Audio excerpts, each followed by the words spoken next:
Bundan bir narsani olyapmiz, falon kuni falon pul beraman deyapmizda, olyapmizda, ustiga qo'yib bunga sotyapmiz. Birodar, to'xtang. Uni ilmini bilasizmi? Bozorchilar bu do'kondan olyapti-da, o'ziniki qilib sotyapti, mabodo u olmasa keltiryapti-da, qaytarib beryapti. Xo'p, bunga omonatdor kim? Kim bunga pul tikdi? Evazsiz hech narsa qilgani yo'q. Olyapti-da, ustiga qo'yib sotmoqchi bo'lyapti, u tovar ketmayapti-da, qaytarib egasiga beryapti. Unday bo'lmaydi. Unga kelishuv kerak aslida. Undan oldin bayboshi berish kerak. Muddat aytilishlik kerak, narx tayin qilishlik kerak, vaqtini aytish kerak, birodar. Alloh taoloning o'zi fazl bersin. Shuning uchun azizlar, biz nima deymiz?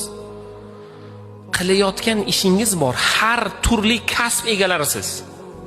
Turli kasb egalari o'zlarining qonun, qoidalari, shariatga muvofiq amallarni o'rgansin. Qassoblar ilmi bor uni. Bismillah, Allohu akbar deb so'ysin. Uni qoidasi bor, qaysi tomirni kesish kerak, tuya bo'lsa qanaqa, ot bo'lsa qanaqa, qo'y bo'lsa qanaqa, qo'chqor bo'lsa qanaqa, kasal holati qanaqa. Uni ilmi bor.